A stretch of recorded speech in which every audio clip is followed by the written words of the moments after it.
et bienvenue dans l'émission Fréquence Business. Merci à HD24 de nous accueillir à nouveau dans leurs locaux. Aujourd'hui, nous recevons Nicolas Marzet. Bonjour Nicolas. Bonjour Pierre, merci HD24 pour leur accueil. Merci à toi d'avoir accepté l'invitation. Avec plaisir. Alors, je vais te demander de te présenter en quelques mots pour les spectateurs qui ne te connaissent pas. Mhm. Et ensuite, on parlera de ton activité. Et puis, on prendra plaisir à répondre à quelques questions que je te poserai. Avec plaisir Pierre. Écoute, je suis Nicolas Marzet, je suis entrepreneur depuis une bonne dizaine d'années. J'ai maintenant 40 ans et je suis lancé dans plusieurs affaires diverses. Super, super. Donc, tu es un serial entrepreneur. On peut appeler ça comme ça. On va dire que c'est Génial. les nouveaux termes d'aujourd'hui. Serial entrepreneur pour ton jeune âge, c'est top, c'est très inspirant pour ceux qui nous regardent.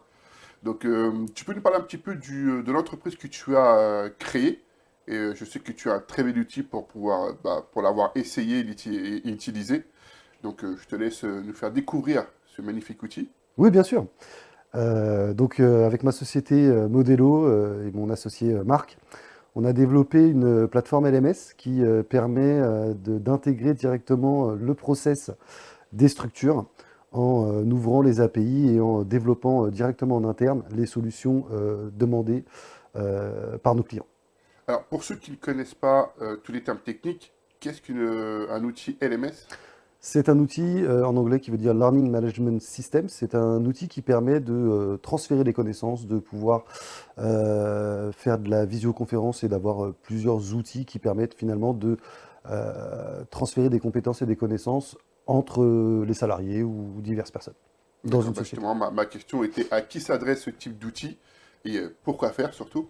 Ça s'adresse à un vaste public. On peut l'utiliser sur de la moyenne structure. Comme de la petite structure, donc du coaching sportif par exemple. En ce moment, c'est ce qui marche pas mal. Donc ça permet d'avoir un support pour les coachs sportifs à la méthode présentielle, donc de pouvoir un petit peu augmenter son panel, ses propositions et évidemment sa clientèle. Ça fonctionne aussi sur de la plus grosse structure.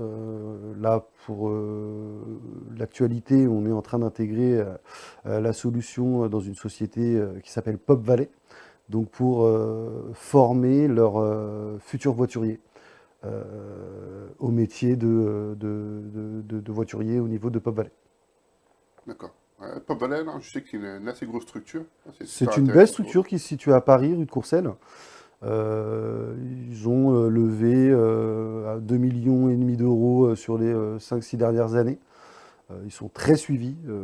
C'est une bonne structure et ça nous permet voilà, de pouvoir intégrer concrètement des entreprises qui sont sur le marché et qui ont besoin de cet outil, clairement, pour valoriser la qualité de leurs voituriers afin de les proposer finalement à d'autres personnes. Super. Donc vraiment, tout l'outil s'adresse à un TPE, PME, voire même auto-entrepreneur, parce Tout que à tu fait. parlais enfin, des freelances, tu parlais des coachs sportifs, comme à des grosses sociétés, donc qui en grand compte, comme on dit un petit peu dans le Exactement. milieu. À C'est partir bien du ça. moment où une structure a besoin de transférer des connaissances, l'outil est adapté pour eux. D'accord. Donc en gros, tu es spécialisé en fait dans la formation, puisqu'en fait, si on veut former donc soit nos salariés ou si on veut former des futurs coachs, on peut utiliser donc ton outil à cet effet. Tout à fait. Ça permet en fait d'avoir sa propre identité en marque blanche et de pouvoir finalement avoir un catalogue de contenu, avoir différentes fonctionnalités pour pouvoir finalement améliorer les compétences, soit de ses clients directement, soit de ses salariés en interne. Est-ce qu'il faut avoir des grosses connaissances techniques pour utiliser ton outil ou bien tu formes justement les futurs... Pas du tout. On a essayé de faire l'UX, donc l'user experience, d'une manière ultra simplifiée pour éviter justement que les utilisateurs se perdent un petit peu dans l'outil. Et on a aussi intégré de l'intelligence artificielle pour pouvoir aussi finalement aider l'utilisateur administrateur à développer ses quiz, à développer ses FAQ, etc. Super, c'est vrai qu'aujourd'hui, l'intelligence artificielle, c'est du très courant, très facile d'accès et de plus en plus facile justement à l'utiliser. Donc toi, tu l'as intégré dans ton outil, je trouve ça génial. Donc en gros, concrètement, donc l'IA permettra de faire quoi dans ton outil pour ceux qui veulent justement utiliser ta plateforme? Alors concrètement, l'intégration d'IA fait gagner énormément de temps à l'administrateur pour générer ses contenus. Euh, En fait, au lieu de passer des heures à générer ses quiz question par question ou le faire manuellement, il pourra sur un thème précis automatiser la création de ses quiz, donc en auto-corrigé. Il peut aussi développer ses FAQ, donc qui permettent d'avoir un soutien au niveau de soit de la vidéo ou du contenu annexe. Il peut aussi développer des fiches de lecture. Voilà. Mais après, l'IA est en constante évolution, donc c'est quelque chose qui n'est pas fermé dans notre domaine. On est en train de développer aussi d'autres fonctionnalités liées à l'IA dans la plateforme. Magnifique. Et donc, tu as codé totalement cet outil-là. C'est un outil, est-ce que peut nous, par exemple, en tant que client, l'utiliser comme avec nos propres logos, nos propres marques? Est-ce que c'est du sur-mesure ou alors c'est un peu comme les CMS, CRM plutôt de WordPress où c'est juste une maquette que tu mets à disposition en... Alors, faut pas mélanger CRM et LMS. Donc oui, tout est codé. Donc en fait, ce n'est pas une accumulation d'abonnements qu'on fait, qu'on vend plus cher à nos clients, hein. Tout est codé.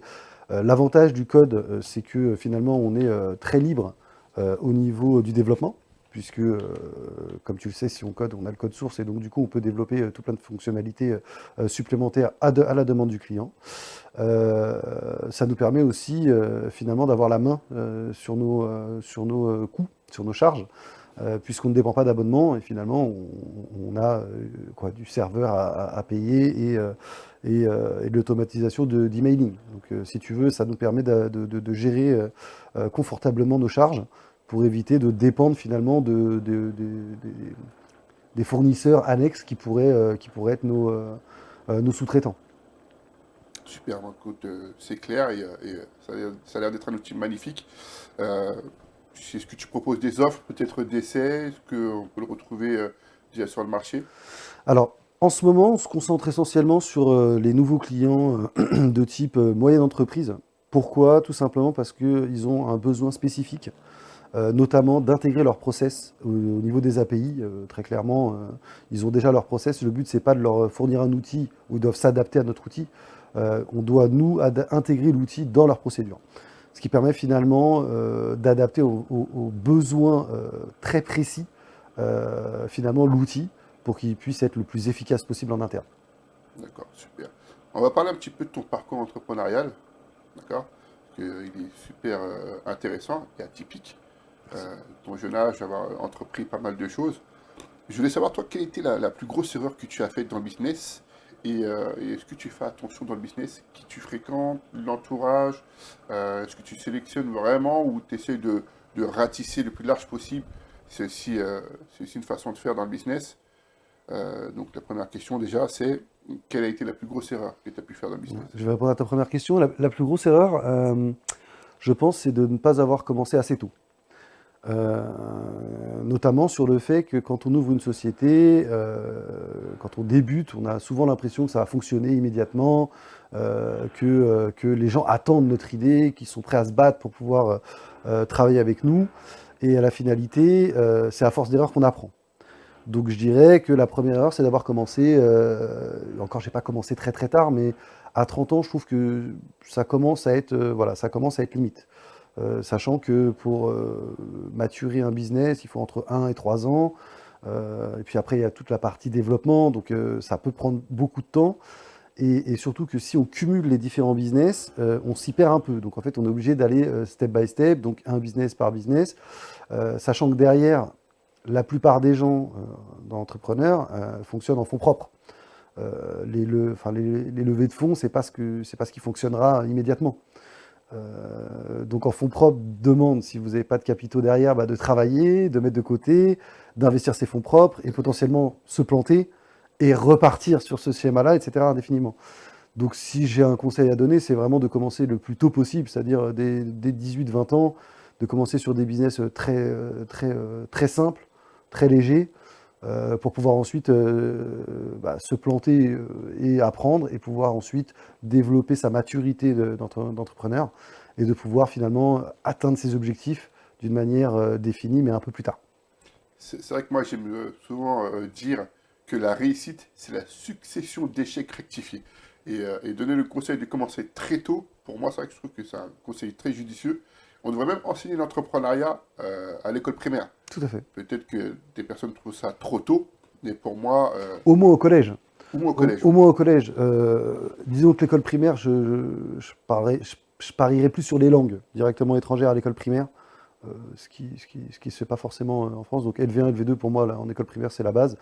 Et à partir du collège, commencer ce système d'auto-entrepreneur pour essayer de sortir de ces red race, c'est-à-dire ce schéma classique de la course au diplôme et de l'intégration dans une société qui potentiellement nuit à cet effet d'entrepreneur, puisque quand vous rentrez chez vous, bah, vous n'avez pas forcément le temps de créer cette activité, d'y réfléchir tout simplement. C'est vrai que tu me parles d'une chose, là, j'ai envie de me dire là-dessus. Tu viens de parler de la course au diplôme. Et souvent, on dit que bon, bah, il n'y a pas mieux que d'apprendre sur le terrain. Mais c'est vrai qu'il y a deux grandes écoles finalement. Il y a typiquement celle de la rue, où tu apprends par toi-même. Les self-made men, on a des grands exemples comme Bernard Tapie, et même de grosses entreprises, je crois. C'est Desange aussi, pareil, qui est un self-made man. Et puis on a ceux qui sortent de grandes écoles, qui réussissent aussi bien, hein, mais ceux qui sont des self-made men réussissent aussi bien aussi. Donc toi, tu es plutôt dans quelle école tu te situes? Je suis dans l'école du skin in the game. À partir du moment où tu mets ta peau en jeu, je pense que ton cerveau analyse autrement, tu seras plus en mode survie, donc du coup tu vas être beaucoup plus apte à anticiper les choses. Quand tu sors d'une grande école, finalement on t'a appris plein de choses. Le problème dans l'entrepreneuriat, c'est que ça évolue beaucoup, les technologies évoluent, les mentalités évoluent, la consommation évolue. Donc ce qu'on t'a appris à l'école pendant ton master n'est pas forcément ce qui va se passer dans les 5 ou 10 prochaines années. Donc il faut vraiment voir le terrain, ressentir un petit peu les demandes et puis essayer de trouver sa niche, essayer de voir où on est le plus compétent. Et un petit peu comme tu l'avais souligné sur ta deuxième question tout à l'heure, essayer de réunir autour de soi des gens positifs qui te permettent finalement d'avancer.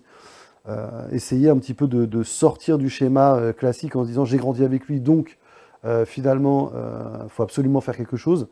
Il y a des vies qui diffèrent, donc du coup à la finalité il faut essayer de s'entourer de gens positifs qui cherchent le même objectif qui est l'indépendance financière. Il ne faut pas oublier qu'un entrepreneur cherche avant tout l'indépendance financière. Ne plus dépendre finalement d'un salaire pour pouvoir payer ses charges, mais potentiellement dépendre d'une activité qu'il aura lui-même construite et qui pourra générer des profits et pouvoir se payer en dividendes et surtout de manière qualitative et avec une éthique. L'éthique est très importante je considère après que l'éthique est très importante dans l'entrepreneuriat parce que ça te permet finalement de te regarder dans une glace.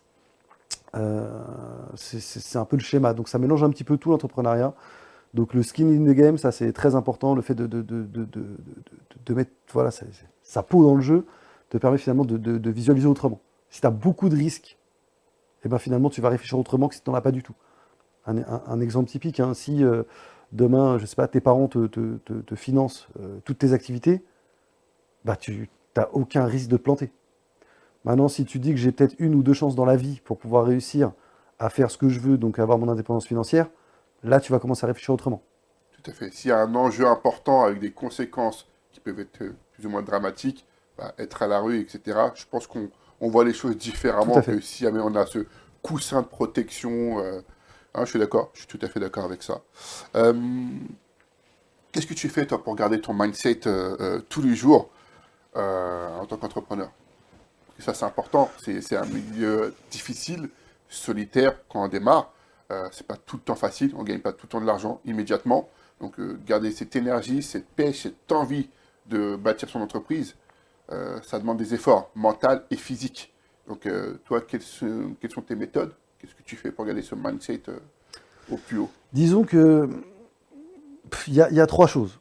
Il y a trois choses. Il y a la vie de famille, qui est très très importante. Euh, Ça permet de compenser tes échecs en te disant que finalement tu as réussi quelque chose. J'allais te dire, quand tes enfants sont heureux, tu as réussi plus qu'un entrepreneur finalement. Et je connais plein d'entrepreneurs qui sont malheureux, qui ont largement de quoi vivre, mais finalement il leur manque quelque chose. Donc cet aspect famille, ça reste quand même un poids qui n'est pas négligeable, mais un poids positif. C'est-à-dire qu'il faut développer ce côté-là de la vie. La deuxième, c'est ta santé physique et ta santé mentale. C'est-à-dire, l'un ne va pas sans l'autre. Bon, après, tu connais le verbe chinois du yin et du yang, hein, c'est une harmonie entre ton corps et ton esprit. C'est-à-dire que mettre 100% de ton temps dans ton business, que tu gagnes ou que tu perdes, à la fin, si tu as pris 40 kilos et que tu peux plus rien faire avec ton argent, j'ai envie de te dire, bah, tu as raté un côté. Maintenant, si de l'autre côté, tu fais que du sport, mais que de l'autre côté, tu es au RSA, bah, tu as raté quelque chose. Donc vraiment, cet état d'esprit de se dire du sport, un petit peu cet esprit de sportif de haut niveau qui va chercher un petit peu la gagne dans tout ce qu'il fait. Et le troisième, c'est l'état d'esprit de l'éthique de ton entreprise. Si tu sais que tu fais les choses correctement, déjà, ça t'allège, plutôt que te dire j'ouvre une boîte pour la couler, par exemple. Parce que là, tu vas être dans le stress à dire attends, j'ai pas payé les impôts depuis 3 ans, ils vont me ramasser, il faut absolument que je sorte un maximum de cash, etc. Donc voilà, la vie de famille, le côté mental et sportif, et le côté éthique de ce que tu fais. D'accord. Donc toi, c'est ton petit cocktail pour maintenir ton mindset. C'est mon petit cocktail pour me permettre de me dire, voilà, j'avance et puis on verra ce qui adviendra. Toi, qui es dans le digital à 100%, puisque ta plateforme est 100% digitale, Mhm. on est d'accord? Je ne sais pas quel autre business tu as monté, mais pour toi, aujourd'hui, euh, bâtir une entreprise dans le digital, est-ce qu'on peut se passer aujourd'hui des réseaux sociaux pour la construire et la pérenniser? Alors, j'ai envie de te dire, pour construire un SaaS ou un outil logiciel, tu n'as pas besoin de réseau. La construction, c'est finalement du bac, c'est la construction du code, etc. Maintenant, pour communiquer, pour marketer un produit, n'importe lequel, aujourd'hui, c'est clairement les réseaux sociaux qui font la différence. Maintenant, il y a différents types de réseaux. On pourra en discuter tout à l'heure, mais chaque réseau a son type de clientèle. Ça aussi, c'est un métier. Enfin, il y a des gens qui sont payés cher pour être développeurs, comme tu le fais d'ailleurs. Euh, il ne faut pas mélanger finalement ton activité propre et la manière de communiquer sur ton activité. Donc tu peux finalement développer un outil sans utiliser les réseaux, très clairement. Maintenant, si tu veux vendre ton outil, si tu veux le faire connaître, évidemment, il faudra utiliser les réseaux. D'accord. Et donc pour toi, est-ce qu'on peut bâtir une grande entreprise sans le digital? C'est Tout compliqué dépend, aujourd'hui, hein. tout dépend parce que bon, j'ai travaillé en multinationale pendant pas mal d'années et j'ai connu pas mal de sociétés qui s'intègrent directement aux grosses structures sans communiquer. Parce qu'ils ont ils considèrent qu'un seul client, un gros client, fournit assez de chiffre d'affaires pour toute la société ou potentiellement ils ont des clauses de non-concurrence ou des clauses de contrat directement liées à une grosse structure. Donc eux n'auront pas besoin de communiquer.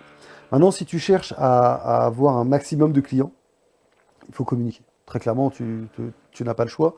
Il faut communiquer sur les bons réseaux en fonction des cibles, en ayant un bon lead magnet. Enfin, il y a toute une stratégie marketing par réseau, hein, Bien d'ailleurs. Tu ne sûr. vas pas communiquer sur TikTok, tu ne vas pas utiliser les mêmes formats que sur LinkedIn, et tu ne vas pas utiliser les mêmes formats que sur Insta ou sur Twitter. Donc, tout dépend finalement de ton business model. Si ton business model, c'est finalement, tu étais salarié d'une grosse structure, tu as tes contacts en interne, je sais pas, chez Havas Bolloré par exemple, et que tu dis je vais créer mon propre média pour pouvoir réintégrer Havas Bolloré, pourquoi pas? Ça peut être aussi euh, une technique pour créer ta boîte. Maintenant, oui, 90% des gens ont besoin des réseaux sociaux pour pouvoir communiquer, que ce Donc soit... le digital a vraiment une place quasiment indispensable dans le business aujourd'hui, hein. Aujourd'hui, oui, bah d'ailleurs, tu regardes, il y a plus énormément de magasins physiques. Non seulement pourquoi? Parce que le digital coûte moins cher au niveau des charges, et puis surtout, si tu contrôles tes coûts. Si demain tu veux faire du Google Ads, tu peux donner un budget. C'est bien ce dont tu me parles là, parce que moi j'ai vu donc pas mal quand même d'entreprises digitaux qui au final se sont mis à avoir du physique. Et inversement aussi, bien entendu, hein, c'est ce qui se passe. Moi, je sais que dans mon agence de communication, je traite avec beaucoup de TPE, PME et de commerces locaux. Et la problématique, c'est d'être sur le digital. Mais inversement, les boîtes qui étaient 100% digitales, leur développement se fait sur les boutiques physiques. Donc, c'est vrai qu'on dit que ça commence à être à mourir un peu les commerces locaux et les boutiques. Mais c'est pas plutôt une question d'adaptation. On a vu des boutiques 100% construites à partir de machines. Il n'y a quasiment pas d'humains qui gèrent les boutiques. On l'a vu avec Amazon qui l'a fait. On voit les distributeurs automatiques. Donc je me dis que c'est pas plutôt une question de la façon dont on va s'adapter à son business qui a tué soit les commerces physiques ou son business tout court. Non, je pense que sincèrement, le fait d'avoir une boutique, bon, te permet de drainer un petit peu l'ancienne génération qui n'est pas forcément habituée à Internet. Donc ça, oui, c'est- notamment dans la téléphonie mobile. Tu as encore des magasins de téléphone, alors qu'aujourd'hui, tu peux directement aller sur Apple, prendre ton téléphone, ta puce, etc., sans aucun souci. Donc ça permet aussi d'avoir une certaine notoriété, une certaine éthique, donc de bien faire reluire ta marque au niveau d'une rue ou des choses comme ça. Donc ça peut être pas mal. Maintenant, en ce qui me concerne dans les activités, même l'alimentaire, si tu regardes bien, les dark kitchen sont des restaurants digitaux, C'est vrai, mais qui n'ont pas pignon sur rue. c'est vrai. Donc dans tous les cas, il y aura besoin finalement de la cuisine pour pouvoir développer ces choses. C'est un très bon exemple, ouais. Mais voilà, après, tout dépend de la cible que tu as, et puis surtout, pour se lancer, très clairement pour se lancer, il faut limiter les coûts. Si tu as des charges de structure qui sont élevées, tu as de moins en moins d'argent pour réinvestir. Donc dans le R&D, dans autre chose, tu n'auras pas de trésor. Voilà. Euh, Si tu devais décrire ton entreprise en 3 mots, ça serait lesquels? En 3 mots. Oh, je dirais éthique, fonctionnalité et je dirais ouais, le troisième, éthique, fonctionnalité et, et- et réseau. Réseau, ouais, réseau. Quelle est la première chose que tu fais le matin pour assurer le succès de ta journée de travail? Bon, alors déjà, première chose, j'embrasse mes enfants. C'est la première chose que je fais, parce que j'ai la chance de pouvoir avoir mes heures, donc du coup j'ai la chance de pouvoir de profiter d'eux. La deuxième chose, enfin là c'est la première que tu demandes, mais bon, voilà, la première chose c'est mes enfants. Ça reste C'est une quelque très chose belle chose. de C'est parfait. primordial. Sympa comme réponse. Quelle est la plus grande leçon, et c'est bien quand on le sait, et surtout quand on en apprend, quelle est la plus grande leçon que tu as appris de tes échecs? Ça permettra un peu à nos auditeurs qui démarrent dans le business. Comme disait d'ailleurs Warren Buffett, apprendre de ses erreurs c'est bien, mais apprendre des autres c'est encore mieux. Donc on va certainement en tirer des leçons. Euh, oui, il y a peut-être une erreur que j'avais faite sur une première activité, c'est de concentrer finalement mon activité sur un seul financeur. En gros, dans mon business model, la menace, donc il y a le SWOT, hein, tu connais, force, faiblesse, opportunité, menace. J'avais les trois et la menace, je l'ai un peu sous-estimée, mais j'avais anticipé le fait que cette activité-là ne pourrait pas pérenniser à long terme. Donc c'est d'ailleurs pour ça que je me suis lancé dans le logiciel, pour pouvoir justement pérenniser quelque chose, avoir un outil qui puisse traverser le temps. D'accord. C'est vrai que dans le business, c'est une philosophie, je pense, une attitude à avoir, ne jamais mettre tous les mêmes œufs dans le même panier. Donc je pense que c'est une attitude que beaucoup d'entrepreneurs connaissent. Je peux prendre un exemple tout bête, hein. Parfois on va se contenter d'une banque. Si on a un problème avec cette banque-là, on se trouve dans l'embarras. Si on a besoin de BFR, si on a besoin de trésor, on a besoin peut-être voilà, d'un crédit, etc. Et si elle n'accorde pas, ben, on se retrouve sans rien. Alors que si on a une deuxième, troisième banque, on peut jouer entre les banques et ça va avec tout. Par exemple, il y en a qui se contentent que d'un client.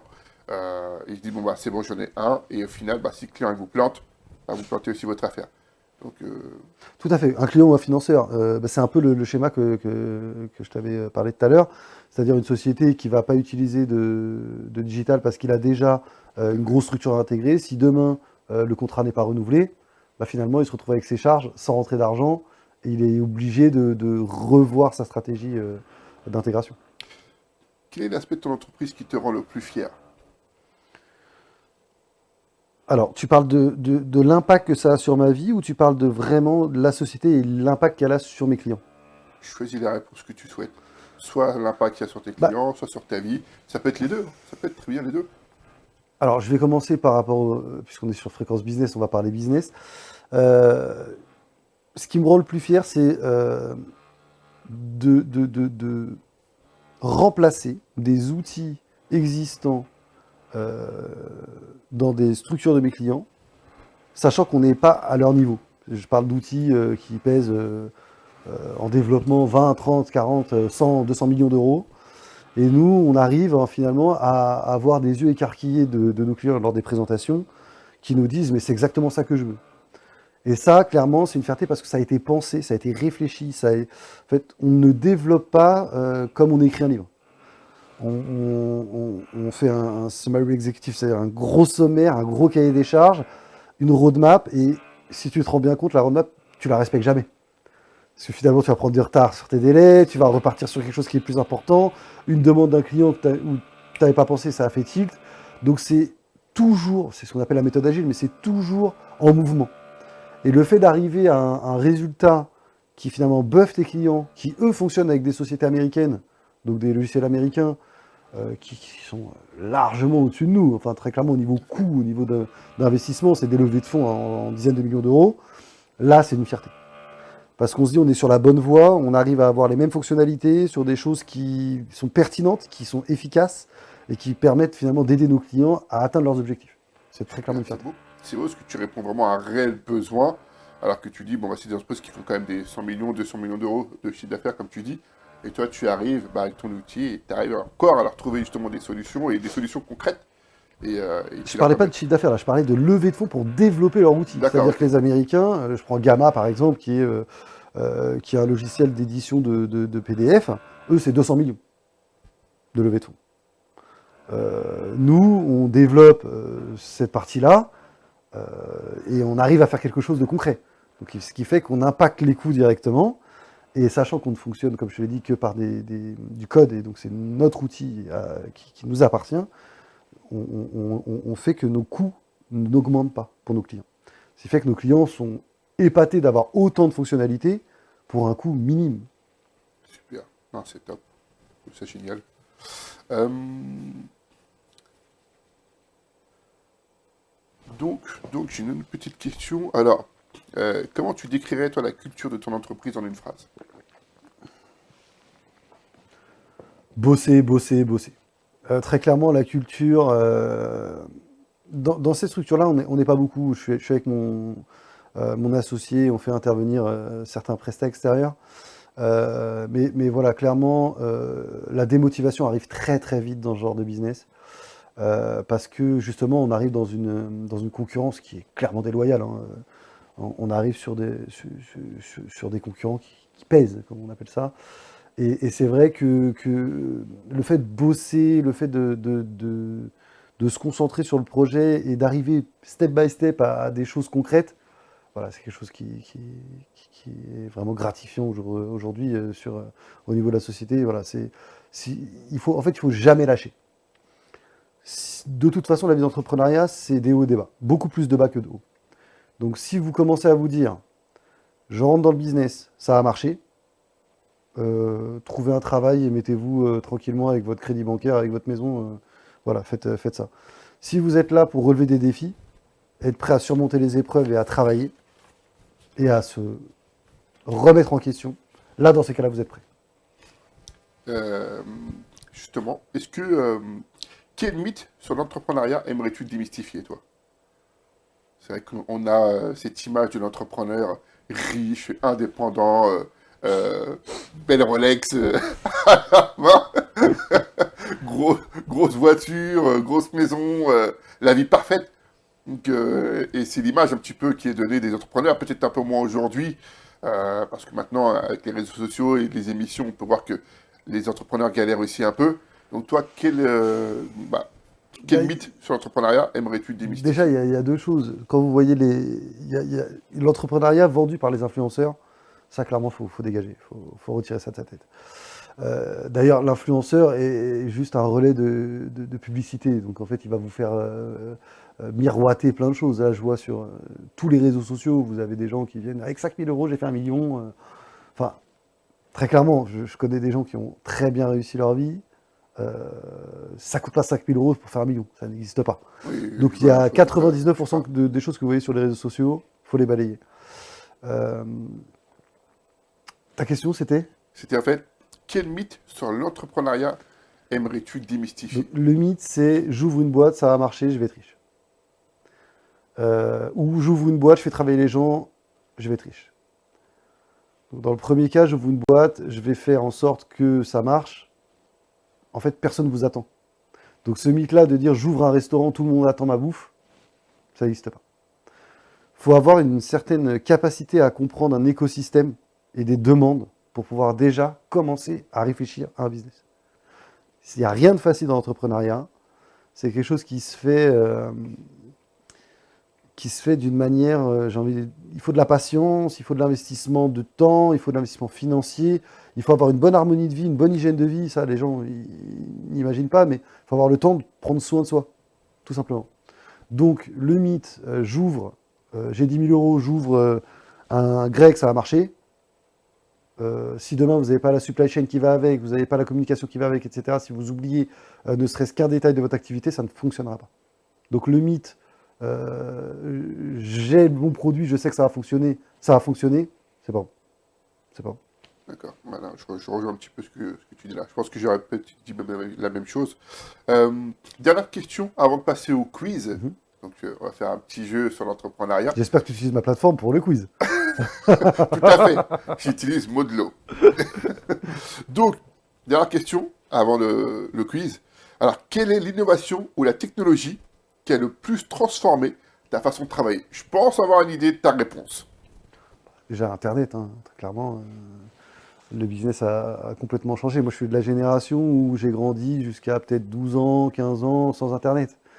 J'ai commencé mon activité 15 ans après, donc du coup, finalement, comme je te l'ai dit, c'est pas forcément la même chose. Qu'est-ce qui a changé ma manière de voir les choses? La technologie ou l'innovation. Bah, tu l'as dit, Internet. De toute Ouais, façon. Internet et dans le métier où on est, la technologie, ça se transforme tout le temps. On ne code pas sur les mêmes choses, on n'utilise pas les mêmes langages, c'est assez compliqué. Euh, donc, qu'est-ce qui a changé c'est assez bizarre parce qu'aujourd'hui tout change. En 2 ans, votre code il est périmé. Il faut faire des mises à jour. Disons que c'est plus ma vision globale du business qui m'a permis de voir les choses plutôt que la technologie. Comme je te le disais, j'ai commencé mon activité dans des multinationales dans le milieu financier. J'ai travaillé pour des startups qui ont explosé comme Criteo qui pèse entre 5 et 10 milliards. J'ai été chez Havas Bolloré, pareil, c'est des grosses structures. Et quand j'ai vu un petit peu comment ça fonctionnait, c'est pas ce qui me bottait. Donc du coup, c'est plus un aspect personnel plutôt que technologique qui m'a fait entrer là-dedans ou qui me dit voilà, prends telle voie et ne prends pas celle-là, etc. D'accord, ok. Moi, j'aurais dit l'IA. Ça a complètement bouleversé moi un petit peu la façon de travailler. Le problème de l'IA, c'est que c'est trop neuf. En gros, aujourd'hui, si tu te mets tout de suite dans l'IA, tu as de grandes chances de foirer. Parce que tu as des concurrents qui sont très, très, très, très lourds. L'IA, c'est Microsoft, OpenAI, c'est Google, c'est Elon Musk va en sortir un. Enfin, on a énormément d'IA qui sont développés par des gens qui ont des milliards. Donc si tu considères que toi, tu peux faire la différence avec ta propre IA, c'est que pour moi, tu n'as pas compris le business. Maintenant, commencer à comprendre l'IA et essayer de l'intégrer dans tes structures, c'est déjà plus intéressant que développer ton IA. Il y a une réussite moi, qui m'a particulièrement marqué, c'est Doctolib. Doctolib qui est français à la base. Oui, tout à fait. C'est une licorne d'ailleurs. Hein. Donc une licorne, pour ceux qui ne savent pas, c'est une entreprise valorisée à plus d'1 milliard d'euros. C'est clairement un business qui m'a vraiment impressionné. Parce que finalement, c'est pas l'aspect IA. Regarde, l'IA dans Doctolib va pas faire la différence. Il va faire la différence quand ils vont proposer des consultations via IA. Et encore, ça, il faut que ce soit accepté par le ministère de la Santé, etc. Mais finalement, ça va pas forcément changer la donne sur Doctolib. Par contre, ce qui a changé la donne de Doctolib, c'est une plateforme de mise en relation. C'est ça, tout à fait. Donc, en gros, tu vois, l'IA, médicale. c'est trop neuf pour dire que ça a changé quelque chose. D'où l'IA, on l'intègre pour faciliter. Mais on ne se dit pas, je fais de l'IA. Parce que finalement, l'IA, c'est un algorithme avec des données que tu alimentes, et ça reste de l'algo, pour le moment. Tu vois. On dit, oui, c'est une IA intelligente, qui va pouvoir faire ci, ça. Si tu n'alimentes pas en données la base, il n'y a pas d'IA, ça n'existe pas. Donc ça reste de l'algorithme. De l'algorithme défini intelligente, mais c'est de l'algorithme. Mais l'intégrer, oui, c'est quelque chose qui est intéressant, mais je n'ouvrirai pas mon business en disant, je vais créer une IA.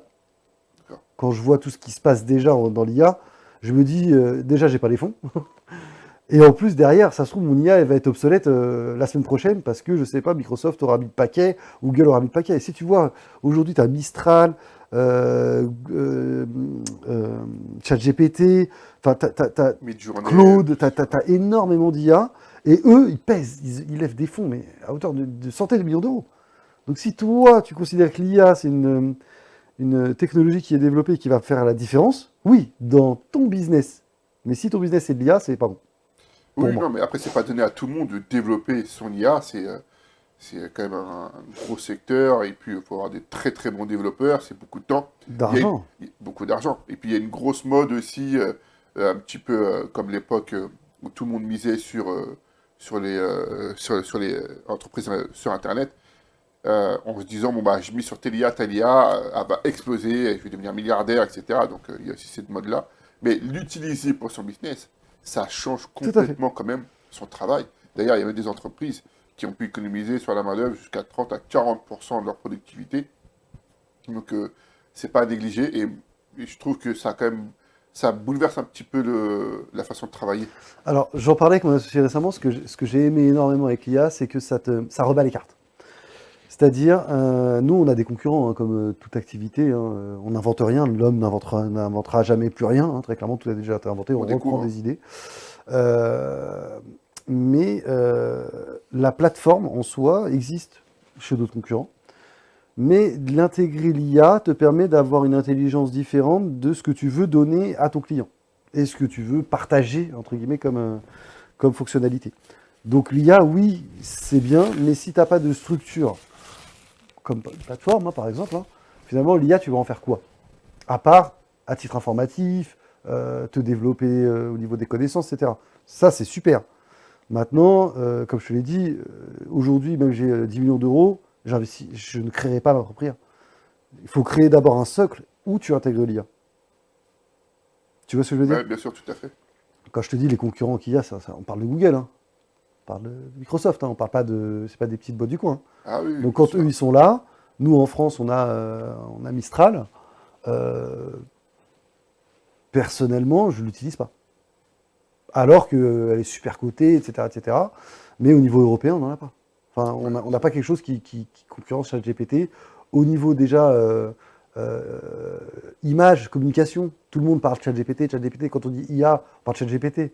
Les gens vont c'est la pas. référence. Claude Mistral, bon, Ouais. c'est des gens qui connaissent le milieu. Il y a Midjourney, des IA Tout à comme fait. ça qui te permettent de générer des images. Là, ChatGPT a lancé l'IA génératrice de vidéos, de Ouais. contenu. ChatGPT, C'est quelque chose qui est très intéressant pour nous, pour être permis d'intégrer ça dans notre fonctionnalité de gestion de contenu vidéo. Donc ça, c'est pas mal. On a déjà la contenu vidéo classique, plus la contenu vidéo de lien sur serveur, etc. Mais générer de la vidéo par IA, pour le moment, soit ça coûte trop cher, très clairement ça coûte trop cher. Il y en a qui le font, certains, mais ça coûte beaucoup trop cher. Soit on l'intègre directement quand ils l'auront fait. Donc oui, l'IA va transformer, mais va plus aider le business, notre activité, que nous, on va se transformer vers l'IA. Merci pour toutes ces belles réponses sur la partie Merci découverte Pierre. de ton entreprise. On va passer au quiz. Voilà, c'est l'interview. Je vais te buzzer. C'est comme ça que je l'ai appelé. Dès que Nicolas lui sortira une mauvaise réponse, Marche bien le buzz. et il marche pas mal, hein. Il marche pas mal, hein. C'est celui de X Factor. Ouh, Ah oui, non, non, ça rigole pas. Attention. Je te d'accord, mets la croix devant toi, comme ça tu sauras. ça marche. Donc tu as 15 secondes pour répondre aux questions, d'accord? Mhm. Et puis à toi de jouer, tout simplement. Allez, Donc 10 bonnes réponses, je te ferai un petit cadeau personnalisé. ça marche. Alors, première question. Qui a dit je ne perds jamais, soit je gagne, soit j'apprends? T'as gagné 5 secondes. En premier, parce qu'il y a plein de gens qui l'ont dit. Hein. Idriss Ah oui. Aberkan l'a dit, Hein? Idriss Aberkan l'a dit. Ouais. Un entrepreneur pourrait dire ça de toute façon. Mais Oui, qui a exactement. sorti ça? Je ne perds jamais, soit je gagne, soit j'apprends. Un grand homme. Donc, tu as pas des choix Ah non, ça sera trop D'accord. facile. Si je te dis un indice, tu vas trouver. D'accord, une génération, une année. Non, je te laisse trouver. Première mauvaise Bah, réponse. j'ai Enfin, mauvaise pas de réponse. réponse. On n'avait pas dit, ouais. C'est Nelson Mandela. D'accord, ok. C'est Nelson Mandela qui a dit je ne perds jamais, soit je gagne, soit j'apprends. D'accord. Mais un entrepreneur a très bien pu le dire. Puis je pense que c'est quelque chose qu'il a repris. Après, je vais pas Je le sais pas. En tout cas, parapher, mais en d'après les sources, c'est lui qui a dit ça. tout cas, c'est Euh, une très très bonne phrase. Il ouais, a tout à fait raison. exactement. Je suis d'accord. Et c'est vrai que lorsqu'on apprend, bah, c'est rare de perdre, puisque finalement, tu tires des leçons.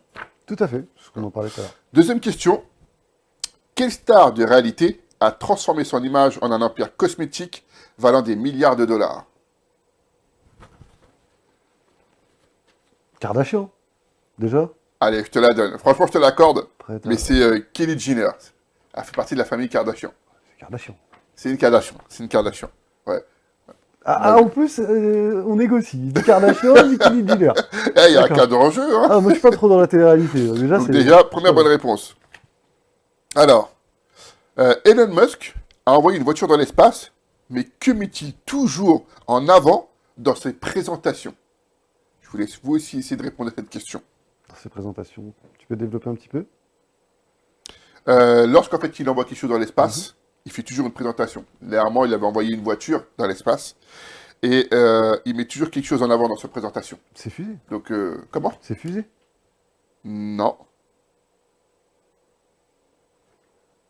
C'est un gars qui est souvent sur Twitter. Elon Musk. Ouais. Qu'est-ce qu'il met en avant quand il a envoyé du... Lorsqu'il fait une présentation. Bon, en ce moment, il met en avant Donald Trump. Ouais. Mais au moment où il envoie sa voiture dans l'espace, Non.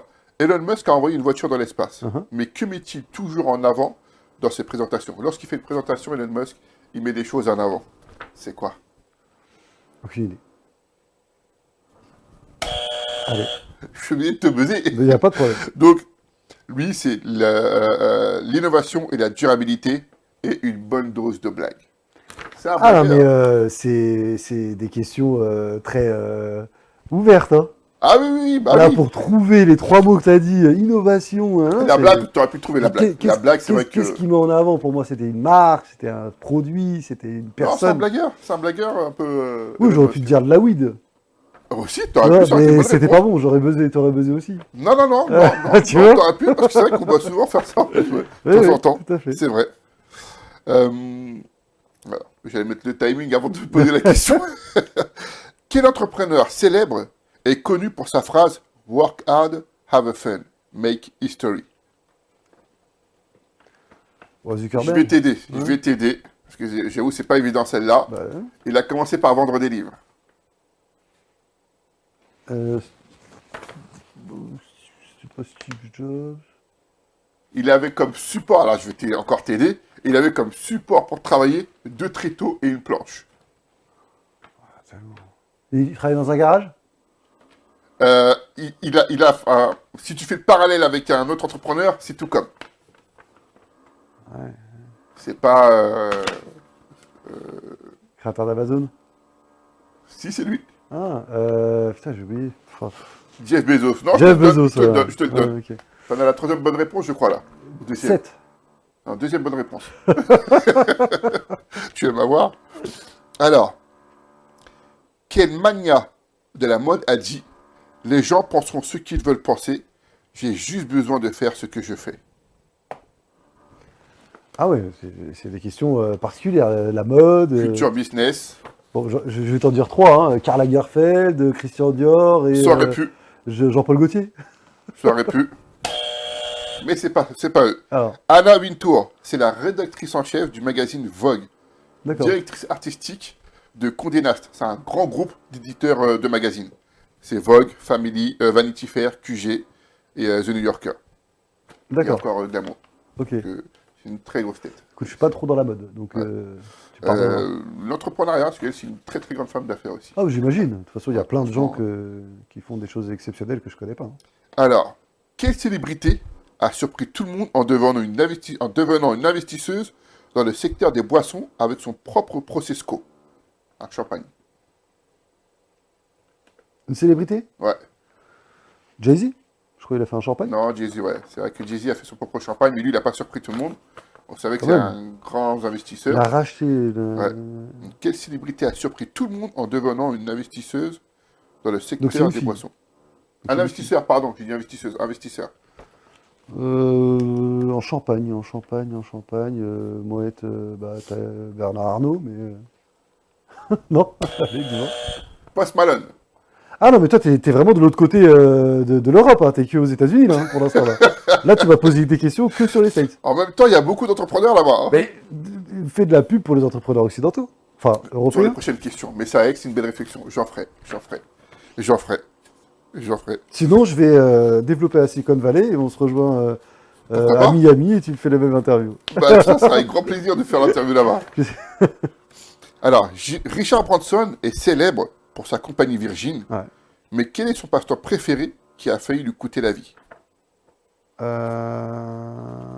il a l'impression d'aller dans l'espace. Ça, on le sait. Et puis, il fait un sport extrême, je me rappelle plus c'est quoi. Je Mais l'avais qui a vu. failli lui coûter la vie, c'est surtout ça. Ouais, ouais. C'est pas sous-marin, là, des choses comme ça? Non, mais c'est avec l'histoire du sous-marin, c'était... Non. Il y a eu ça, c'était plus dramatique. l'espace. Bah, ça fait quand même déjà 2 réponses. Qu'est-ce qui a failli lui coûter la vie? De toute façon, lui, il a sa vie tous les jours. Non, Non, tu peux buzzer. Je te buzz. Ouais. L'Atlantique en ballon. Il a fait l'Atlantique en ballon. Ouais. C'est ça qui a failli lui coûter la vie. Là, je pense que tu vas avoir la réponse. Oula. Alors, Tu mets quel la pression, rappeur et entrepreneur a lancé sa propre marque de cognac appelée Ducé? Ah là, ça va, là, parce qu'il vient de chez nous. Ouais. Donc c'est Eli Yafa, c'est Booba, qui s'appelle Duc. Duc. Non. Jay-Z. Duc? Ducé. C'est Jay-Z. Ah bon, ok. Bah, il a appelé Duc son whisky, alors, Booba. Booba, il l'a appelé Duc. Là, c'est Ducé. Pas Duc. C'est un petit piège, parce qu'il y avait cognac, et donc du coup, je me suis fait Ouais. piéger avec des UC. Ah, c'est peut-être ça. Ouais. Ouais. Alors, bon, celle-ci, elle est facile. C'est un Américain? Buzz. Non, c'est pas l'américain. Quelle star du football a ouvert une chaîne d'hôtels et restaurants appelée CR7? Cristiano Ronaldo. Ah, j'ai même pas besoin de retourner le... Ça, c'est bien, ça, c'est quelqu'un de chez nous. Tu vois, faut pas visualiser que de l'autre côté de l'Atlantique, parce que c'est pas forcément ce qui nous concerne, nous, dans le développement de business. Là, je pense que tu vas trouver la réponse. Quel PDG milliardaire est connu pour ses costumes noirs et son désir de conquérir Mars? Elon Musk. Qui? Elon Musk. Bravo. C'est bien lui. Alors, quel pop star a récemment lancé une ligne de produits de beauté appelée Fenty Beauty? Ok. Pop star, américain, Pas de beauty. ta chance. Alors, c'est une femme. Je suis absolument pas. Je te buzz. Rihanna. Ok. Elle a cartonné d'ailleurs avec cette... Bah, elle a pour moi, cartonné. Man Down, c'est bien. Pour moi, Rihanna, Cartonné. Man Down. Voilà. Mais, et d'ailleurs, je sais pas si tu vois un petit peu l'engouement qu'il y a lorsque les gens commencent à avoir une très belle popularité. Les Américains le faisaient déjà depuis très longtemps, mais les Français commencent à le faire de plus en plus. Je te donne d'ailleurs quelques exemples. Dès qu'ils commencent à avoir une belle notoriété et une belle communauté, bah, ils construisent des entreprises en dehors de ce qu'ils font. Souvent, on parle d'influenceurs ou de Évidemment. rappeurs. On a par exemple le rappeur Nino qui a fait une chaîne Fast food. de restaurants. Au tacos, ouais, quelque chose comme ça. Ouais, fast non, food. c'est pas au taco, c'est C'est du fast food. un restaurant qu'il a fait changer l'Élysée. Là, récemment, il a investi avec Nasdaq dans un barbershop. Donc, on a de plus en plus d'influenceurs et d'artistes qui investissent justement dans d'autres business en parallèle, qui n'ont rien à voir avec leur activité principale. Tout à fait. Donc, je trouve ça plutôt bien. Et puis, ça redonne un petit peu l'image un petit peu des influenceurs. Hein. Comme tu disais tout à l'heure, c'est pas des entrepreneurs pour certains. Après, Nasdaq, c'est particulier. C'est de la redistribution de richesse qui fait son image. Donc, c'est pas du vol qualifié comme viens investir sur ma plateforme de crypto, à Ah la oui, non, Blata, là, ou à ces escrocs-là là, qui sont aujourd'hui Oui, oui. dans Mais- les rouages de la justice. Tout à fait. Alors, quelle star hollywoodienne? Ah, encore. La prochaine fois, je ferai un quiz spécial. Non, mais mélange un peu. Ouais, c'est vrai que j'aurais Parce que là, moi, je suis pas du tout calé américain. C'est vrai? Donc, du coup, Bah, moi, un petit peu quand même. Hein. J'aime beaucoup Mm. regarder un petit peu ce qui se fait déjà aux États-unis. C'est un petit peu avant-gardiste, surtout dans le business. Et ils sont très inspirants. Quelle star hollywoodienne a fondé une compagnie aérienne nommée après son surnom de célébrité? Quelle star hollywoodienne a créé sa compagnie A aérienne? fondé une compagnie aérienne nommée après son surnom de célébrité. Et je vais t'aider. Il était avec... il a fait un classique avec Quentin Tarantino.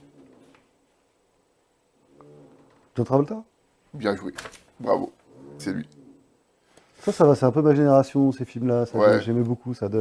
J'aimais beaucoup. Alors, quelle vedette du basket a créé une entreprise de médias numériques appelée United... Non, Unit Terrible. Je suis très mauvais en anglais. Je suis très mauvais en anglais. Star du basket. Il a une chaîne YouTube de 800K abonnés. Ah, star du basket américaine, j'imagine. Ouais. Ah, LeBron James, non? Bien joué. Ok, Bien de joué. toute façon. Ouais, c'est lui. Exactement. Ah, je suis presque à 10 là. Hein. T'es presque à 10, hein? Ouais. T'es à 6. 7. Non, t'as 7. Ok. Ça y est, ça commence à tricher. Ça veut pas faire le cadeau. Quel animateur du talk show a sa propre chaîne de télévision appelée Aoun? Appelé? Aoun. Aoun. O-W-N. Aoun. Quelle célébrité. Je ferai un effort sur l'anglais. M'assassinez pas dans les commentaires. Bon, non, non, perds pas de temps. Oprah. Oprah Je te Winfrey. buzz. Oprah Winfrey. Ouais. Winfrey. J'ai un peu le nez bouché, vous m'excuserez aujourd'hui. C'est pas le super jour, c'est pas la super grande forme. Je pense que ça s'entend un petit peu. Alors, quel acteur de Fast and Furious est également cofondateur d'une entreprise de tequila? Oh, ça doit être Vin Diesel. Non. Ah bon? Je te laisse une deuxième Un chance. chicanos Parce comme que j'ai lui. pas tourné le temps. Fast and Furious, t'es qui là? Ça doit être un...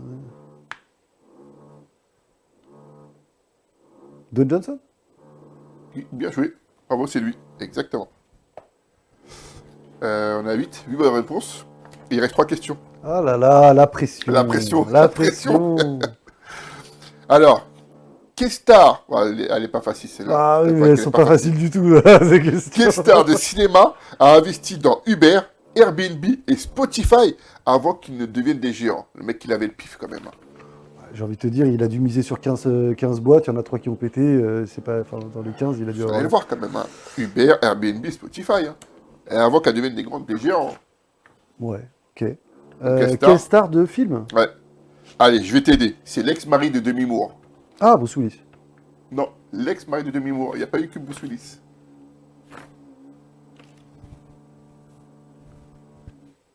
Je sais pas. Ah, j'ai perdu Je mon buzz. cadeau. Ashton Kutcher. Ok. C'est pas un super grand acteur. Il a joué dans Sex Friends et Aliou Makes. 2 questions. T'as pas le choix de gagner. Allez. Quel animateur de télévision et entrepreneur a dit If you are not embarrassed by the first version of... Oh, l'accent, mais... Et toi, tu Oh, fais des l'accent. questions sur les États-Unis. La plupart de tes questions, elles sont Attends, en américaines. plus elle est super longue la phrase. Elle Allez, est je te super laisse, longue. et juste après que t'aies fini, je te demanderai de répéter. Allez. Attends, tu me laisses la dire. If, en plus j'ai le nez bouché, comment c'est super galère d'avoir le nez bouché et parler anglais.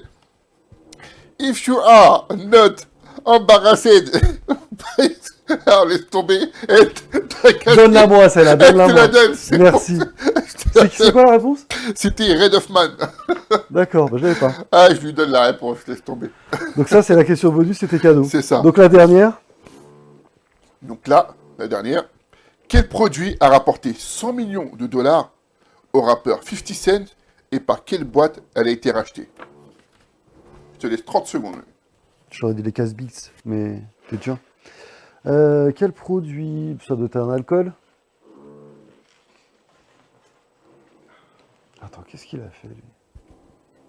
Il a fait tellement de trucs. Attention. Quelques secondes. Allez, bah, tu peux buzzer. Attention. J'ai pas le nom. 50 Cent. Il a gagné en pas fait le sur des 100 millions de dollars sur des bouteilles d'eau.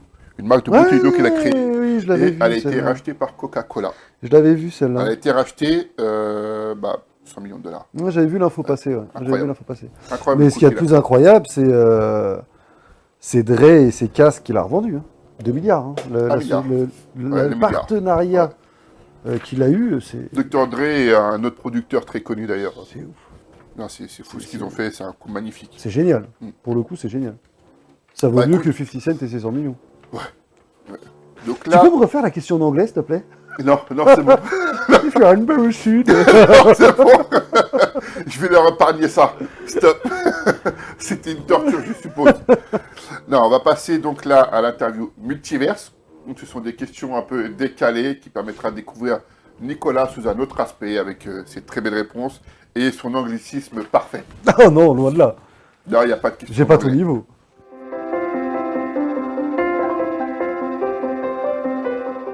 L'interview multiverse, donc on va découvrir Nicolas sous un autre aspect avec des questions un peu décalées. Nicolas, si tu devais expliquer ton parcours entrepreneurial à un extraterrestre, que lui dirais-tu? Alors, ça dépend de l'extraterrestre. Si c'est alien, je lui parle pas, je cours. Si c'est un extraterrestre gentil, je lui dirais, bah écoute, si t'as de la nouvelle technologie, viens m'aider à développer quelque chose de dingue qui n'existe que chez toi, en dehors de la Terre. Bien joué. Et ça pourra permettre aux terriens de profiter des nouvelles technologies extraterrestres. Très belle réponse, pas mal. Très belle réponse. Sans préparation. Comment? Sans préparation. Et sans préparation. Bien joué. Si ton entreprise avait un goût, ce serait quoi? Moi, je pense que ce serait plutôt du fruit, plutôt de la mangue, quelque chose comme ça. D'accord. Parce que Euh, c'est sucré, c'est rafraîchissant, c'est bon et ça donne la santé. Parfait, ça me va comme réponse. Si tu pouvais voyager dans le temps, quel conseil business donnerais-tu à ton toi de 18 ans? Bon, je dirais un seul mot. Accélère, Accélère. accélère, accélère. Alors, si tu pouvais changer ta place avec un super-héros pour une journée, ça serait qui et que ferais-tu? Ouais, c'est assez compliqué parce que des super-héros, ils ont tous une particularité. Euh, Bon, j'irai plus. Je vais te faire un petit retour dans le passé, dans le jeu Street Fighter. Hein. Ah oui. Je serais Dalsim et C'est je vrai? mettrais que des coups de tibia à tous les mecs qui vous fait chier. Sachant que Daslip dans Street Fighter, c'était un scientifique. Exactement, Ouais, exactement. ouais. J'aimais Bah, bien son côté combattant, plus intelligence. Bon, c'est pas un super-héros comme qu'on soit aujourd'hui, c'est pas un Marvel ou un oui, tout à Superman, fait. mais il y en a tellement, j'aurais pu dire autre chose, je pourrais dire Superman, j'aurais arrêté la fin dans le monde, des choses comme ça, mais pour rester réaliste, voilà, Moi, j'aime bien reprendre les le générations personnage, successives. c'est Iron Man. Tony Stark. D'ailleurs, c'est pour ça qu'on voit souvent sur mon pseudo Pierre Stark. Ouais. Mais c'est récent, c'est-à-dire que ouais, il y en a d'autres, enfin, le réel super-héros, c'est Superman, il peut tout faire, il est invincible, Oui, oui, très tout à clairement. fait. Stark, c'est même pas un super-héros, c'est un homme avec... c'est un Batman. C'est un super-héros. Il fait partie des Avengers. Oui, mais c'est un Batman. Et pourquoi moi j'ai choisi ce personnage-là, si je l'associe à c'est quelqu'un d'astucieux, créatif, Mhm. classe, élégant, avec de l'éthique. Enfin, du moins, il a eu de l'éthique. C'est pour ça qu'il a transformé son entreprise. J'aimais bien le super-héros joué par Will Smith. Hankook. J'aimais beaucoup ce personnage. Ah, Ah, je le d'accord. Un trouvais. personnage brut. J'aimais beaucoup ce personnage parce que en fait, il aidait les gens et les gens ne le comprenaient pas par rapport à en fait son comportement. C'était un incompris. Et Ouais, ça a été, bah, en tant qu'entrepreneur, ça a souvent été le cas pour la plupart d'entre nous, d'être incompris par notre entourage. Pourquoi tu tout à rentres fait, pas ouais. dans le moule? Pourquoi tu vas pas travailler? Pourquoi tu vas... Et en fait, j'aimais beaucoup ça parce que il a un bon fond. Son but, c'est d'aider les gens, mais il fait des dégâts. Mais la forme n'est pas top. Exactement. D'accord. Non, Donc, non, je serais plus sur un cook. c'est pas mal. Ouais. Dernière question. Si tu pouvais téléporter ton équipe pour une journée de travail n'importe où dans le monde, où irais-tu et pourquoi? À voir si t'es un patron radin ou pas. Non, mais tout dépend ce que tu veux faire. Si tu veux leur partager des connaissances et des compétences liées à leur activité, bah, tu iras dans une zone comme Silicon Valley ou des choses comme ça. Si tu veux les faire voyager spirituellement, tu vas aller plus du côté de l'Asie. Si tu veux les aider à comprendre un peu plus d'où on vient, le monde, etc., bah, dans ce cas-là, tu voyageras plus en Afrique. Disons que tu as 5 continents, donc tu as 5 choix en fonction de ce Où que tu tu veux. veux. Alors, moi, j'irais, bon, je vais botter en tout, j'irais au pôle Nord. Il n'y a personne, le silence, la, la dureté du monde terrestre. Et Bon, les décors. j'aime pas le désert parce qu'il fait chaud, donc j'irai là où il fait moins 40, mais le décor, cet aspect un petit peu survivaliste qui permet à chacun de se reconsidérer en tant qu'être Ouais. humain et non pas en tant que euh, salarié, personne qui va réussir, argent, etc. Vraiment dans un endroit où l'argent n'existe pas et que finalement c'est toi et tes capacités mentales et physiques qui vont faire la différence. Pas mal. Ouais. Alors, pour finir, donc je finis l'émission toujours avec ça. J'ai 3 enveloppes. Mhm. Donc je vais te demander d'en choisir une. Mhm. Et dans l'une de ces 3 enveloppes, il y a un mot, enfin quelques mots qu'il faudra que tu lises. Et à toi de le réaliser ou pas. Donc c'est au choix.